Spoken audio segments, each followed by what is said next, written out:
उम्मीद है आप लोग सब खैरियत से होंगे। तो अभी ये ना हमारे पास एक ट्रायल बैलेंस दिया गया, ये एडजस्टेड ट्रायल बैलेंस है क्योंकि इसके दोनों का हमारे पास इक्वल आ रहा है यहाँ पे आंसर्स।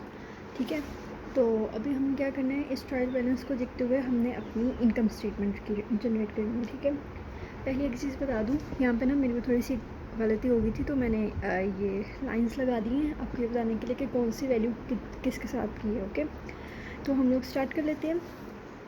ये हमारा है जो भी हम कह लें कि फॉर्मेट है इनकम स्टेटमेंट का। इसके अंदर ये है कि सबसे पहले स्टार्टिंग में हमने कंपनी नेम लिखना होता है, जो भी कंपनी नेम है। उसके बाद हमने नीचे स्टेट करना होता है कि ये इनकम स्टेटमेंट है, क्योंकि आगे हम बैलेंस स्टेटमेंट भी बनाएंगे तो इसलिए डिफाइन करना ज़रूरी है। और उसके बाद हमें ये बताना होता है कि ये हम लोग किस टाइम पीरियड के लिए बना रहे हैं। ठीक है, एंड ऑफ दिसंबर 2016 के लिए है, 2020 के लिए है, 2019 के लिए, जिसके लिए भी है। बेसिकली ये एंड ऑफ द ईयर ही बनती है, क्योंकि इसके अंदर हमें पता लगता है कि हमारी कंपनी जो है प्रॉफिट में जा रही है कि लॉस में जा रही है। ठीक है, हम इनकम स्टेटमेंट में दो चीज़ें यूज़ करते हैं। हमें पता है जब हम लोग अकाउंटिंग कर रहे थे तो स्टार्टिंग में हमने पढ़ा था कि हमारे पास कुछ 5 पॉइंट्स थे, एसेट्स, एक्सपेंस, रेवेन्यू, या इसको हम लोग सेल्स भी कहते होते हैं। ठीक है, हमारे पास लाइबिलिटीज़ थी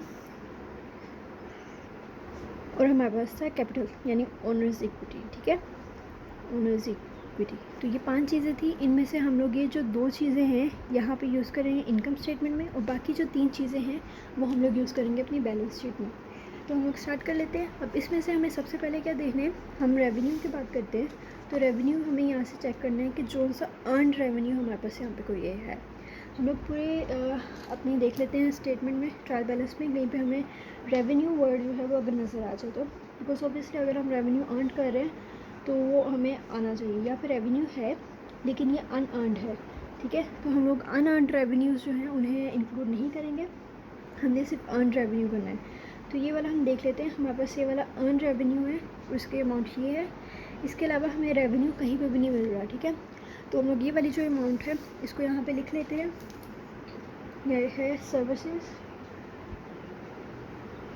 रेवेन्यू अर्न, और इसकी अमाउंट है हमारे पास 82,500। और ये अमाउंट के साथ आप डॉलर लगाना चाहें तो लगा सकते हैं, मैं यहाँ पे लगा नहीं रही क्योंकि हमें पेपर के पॉइंट ऑफ व्यू तक हमें ये छूट है कि हम ना लगाएं, अदरवाइज़ प्रोफेशनल काम के वक्त हमें लगानी ज़रूरी है। ठीक है, अब अगला है हमारे पास एक्सपेंसेस। ठीक है, अब एक्सपेंसेस की बात जहाँ पे देखें तो हम लोगों के सारे एक्सपेंसेस के साथ हमने EXP लगाया हुआ है। ठीक है, तो हमारे जितने एक्सपेंसेस हैं हम लोग वो सारे के सारे जो है यहाँ पे इंक्लूड कर देते हैं। ये भी हमारा एक्सपेंस है। डेप्रिसिएशन एक्सपेंस, ये वाला जो एक्यूमुलेटेड डेप्रिसिएशन है ये एक्सपेंस नहीं है हमारा। ठीक है, तो यहाँ पे किसी भी और के साथ एक्सपेंस नहीं लिखा हुआ, तो जिन जिन के साथ लिखा हुआ है वो जल्दी से लिख लेती हूँ। ओके, तो ये मैंने एक्सपेंसेस लिख लिए हैं। अब यहाँ पे क्या है, हमारे पास रेवेन्यू जो है वो सिर्फ एक है, तो हम लोगों ने यहाँ पे सिर्फ सिंगल टोटल अमाउंट लिख दी है। अदरवाइज़ अगर एक से ज़्यादा होता तो हम उनका सम करके यहाँ पे लिख लेते हैं। इसी तरह मैंने जितने भी एक्सपेंसेस थे उन सबको टोटल कर लिया और यहाँ पे लिख लिया। अब क्या करना है, हम लोग जब प्रॉफिट और लॉस जो है वो कैलकुलेट करते होते हैं, हम लोग नेट इनकम उसे कह सकते हैं, प्रॉफिट और लॉस कह सकते हैं, जो हमारी जैसी हमारी मर्ज़ी हो। जैसे यहाँ पर प्रॉफिट और लॉस अभी इसलिए लिख रही हूँ क्योंकि हमें पता नहीं है कि हमारा प्रॉफिट होगा कि लॉस, इसलिए हम लोग नेट इनकम के साथ ही काम करते हैं।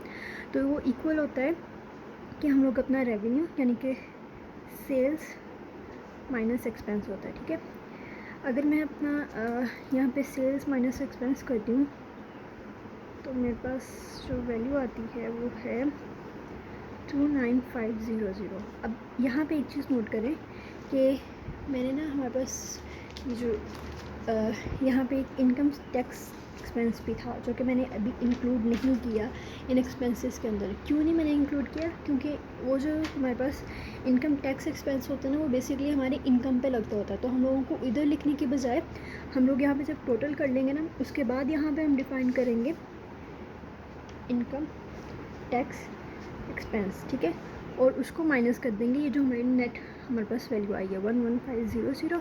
और अब जो आएगा ये हमारे पास जो भी होगा वो हमारे पास 18000, ये हमारे पास आंसर आ गया।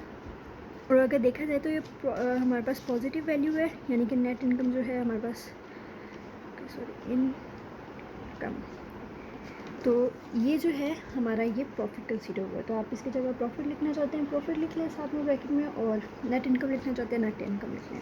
तो ये हमारा मेथड होता है कोई भी इनकम स्टेटमेंट बनाने का। आई होप आप लोगों को समझ आ गई होगी। और नेक्स्ट वीडियो में हम लोग क्या करेंगे, नेक्स्ट वीडियो में हम लोग बैलेंस शीट बनाने की कोशिश करेंगे, जिसके लिए इसी एक जो हमारे पास यहाँ पे ये दिया गया है ट्रायल बैलेंस, इसी को यूज़ करते हुए हम बनाएंगे, ताकि हमें अच्छे से समझ आ जाए कि हम लोगों ने बाकी चीज़ें कैसे फाइंड आउट करनी है। तब तक के लिए अल्लाह हाफ़िज़।